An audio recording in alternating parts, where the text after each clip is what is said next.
एक जो नया बिल लेके आए, उस बिल के अंदर उन्होंने बहुत बड़ा बदलाव किया। एक दो इन्होंने जो 100 दिन की गारंटी जो थी, उस गारंटी को इन्होंने खत्म कर दिया। हम लोग चाहते हैं कि आप लोग भी वास्तविकता जो है कि मजदूर से मजदूरी छीनी जाएगी और उसके अधिकार छीने जा रहे हैं। ग्राम पंचायतों को कमजोर करने का और नगर पालिकाओं को कमजोर करने का काम बीजेपी का राज और पर्ची सरकार कर रही है।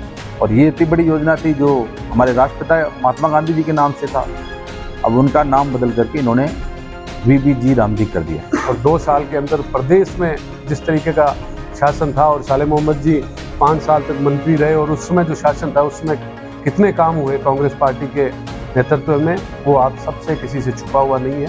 तो ये आवाज़ जो उठ रही है, ये जो महानरेगा के खिलाफ जो संग्राम बन रहा है, आप देखेंगे आने वाले टाइम में इस बिल को भी इनको वापस लेना पड़ेगा। राजधानी दिल्ली में उठी एक फाइल की आहट अब थार के रेगिस्तान में सियासी तूफान बन चुकी है। मनरेगा के नाम में संभावित बदलाव की सुगबुगाहट ने जैसलमेर की राजनीति को गरमा दिया है। कांग्रेस ने इसे केवल सरकारी फैसला नहीं बल्कि विचारधारा पर हमला बताते हुए खुला मोर्चा खोल दिया है। चलिए बताते हैं क्या है विवाद। दरअसल महात्मा गांधी राष्ट्रीय ग्रामीण रोजगार गारंटी योजना यानी मनरेगा के नाम में बदलाव की चर्चा पर कांग्रेस भड़क उठी है। जिला कांग्रेस कार्यालय जैसलमेर में आयोजित प्रेस कॉन्फ्रेंस में नेताओं ने एक स्वर में कहा, ये योजना गरीब और मजदूर की जीवन रेखा है, नाम से छेड़छाड़ बर्दाश्त नहीं।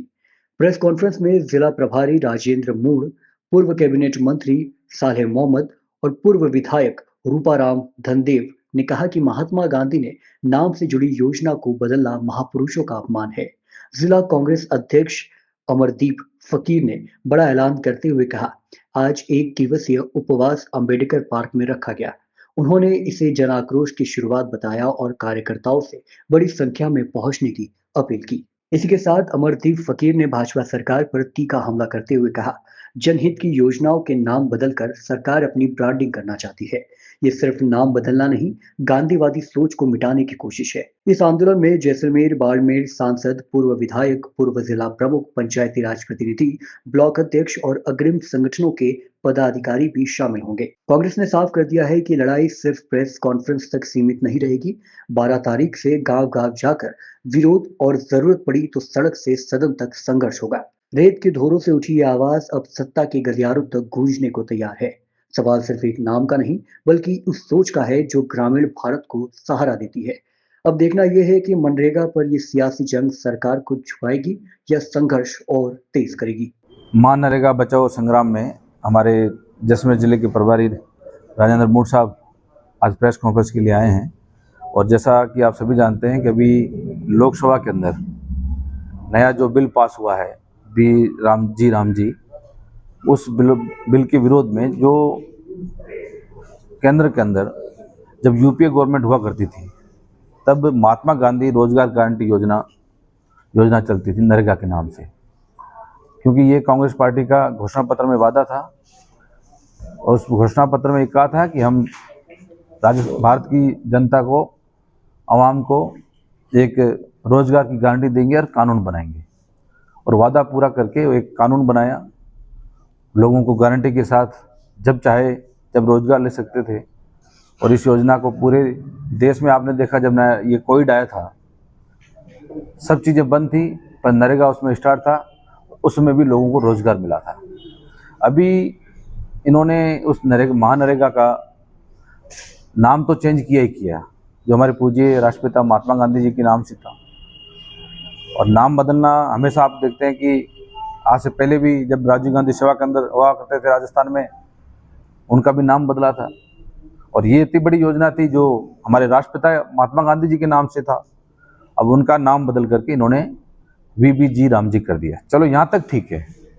उसके बाद में जो इनकी नीयत में जो खोट आ रहा है, एक जो नया बिल लेके आए, उस बिल के अंदर उन्होंने बहुत बड़ा बदलाव किया। एक दो इन्होंने जो 100 दिन की गारंटी जो थी, उस गारंटी को इन्होंने ख़त्म कर दिया। मतलब एक तरह से इस योजना का पूरा ख़त्म करने का काम किया है। इस योजना की पूरी हत्या कर दी। पहले लोग अपने अधिकारों के साथ जा सकते थे ग्राम पंचायत के अंदर, जब उसको ज़रूरत है तो सरकार की मजबूरी होती थी कि 15 दिन के अंदर उनको काम देना पड़ता था। अब क्या होगा, भारत सरकार चाहेगी अधिसूचित करेगी तो काम मिलेगा। एक तरह से वो अधिकार पूरा का पूरा समाप्त हो गया। पहले ग्राम सभा में जाते थे, फिर ब्लॉक लेवल पे आते थे, फिर जिला परिषद में, फिर एक कार्य योजना बनती थी, वो पूरी की पूरी चीज़ खत्म हो गई।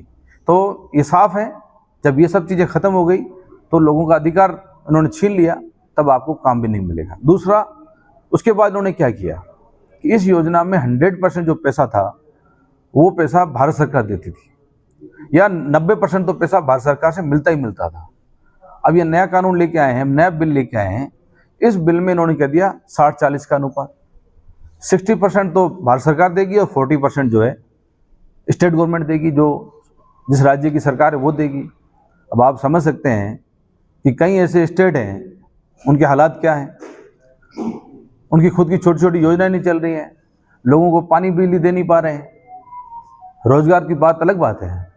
तो इतना बड़ा भार उन पे आएगा तो न तो वो 40% दे पाएंगे और न ही कभी ये काम शुरू होगा। तो ये योजना यहाँ पर भी 60-40 का अनुपात खत्म होते ही करते ही इन्होंने इस योजना को ख़त्म कर दिया। तो ये सब चीज़ें हुई है, तो कहीं ना कहीं इसका सीधा जो है आम गरीब पे असर पड़ेगा। और ये जो हमारे नेता प्रदेश राष्ट्रीय अध्यक्ष खड़गे साहब और हमारे राहुल गांधी जी ने देश भर में इस बिल के खिलाफ जो प्रोग्राम दिया है, उस प्रोग्राम पे हम अभी पीसीसी स्तर पे हुआ प्रोग्राम, मीटिंग हुई, वहाँ निर्देश मिले।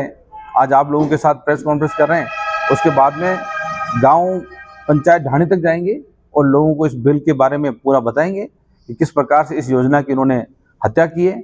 और देश के कई ऐसे स्टेट भी हैं, वो स्टेट के भी बोल रहे हैं कि ये बिल जो है हमारे लिए सही नहीं है और इस बिल को वापस लिया जाए। और आप देखें 3 कानून लेके आए थे किसानों के खिलाफ, उसमें पूरे देश के अंदर जो हालात बनी थी, उन हालातों के बारे में आज भी लोग जानते हैं और उन बिल को भी इन्होंने वापस लेना पड़ा था। तो ये आवाज़ जो उठ रही है, ये जो मनरेगा के खिलाफ जो संग्राम बन रहा है, आप देखेंगे आने वाले टाइम में इस बिल को भी इनको वापस लेना पड़ेगा। और उसके साथ में न्यूनतम मजदूरी दिए बिना भी इसको लगा रहे हैं। हम लोग मांग कर रहे हैं कि 400 रुपये इसकी जो है 400 रुपये की दिहाड़ी मिलनी चाहिए। जब जो है जो व्यापारी व्यापार करता है उसका धंधा बढ़ा है, सरकारी नौकर जो है उसकी तनख्वाह बढ़ी है, इंडस्ट्रियल की जो है तनख्वाह बढ़ी है, महंगाई बढ़ी है, तो उस मजदूर को भी 400 रुपये मिलना चाहिए। ये कांग्रेस पार्टी मांग कर रही है और इसके अंदर बदलावों को तत्काल प्रभाव से खारिज किया जाए, काम की गारंटी दे, मजदूरी की गारंटी दे, जवाबदेही की जो है वो गारंटी दे।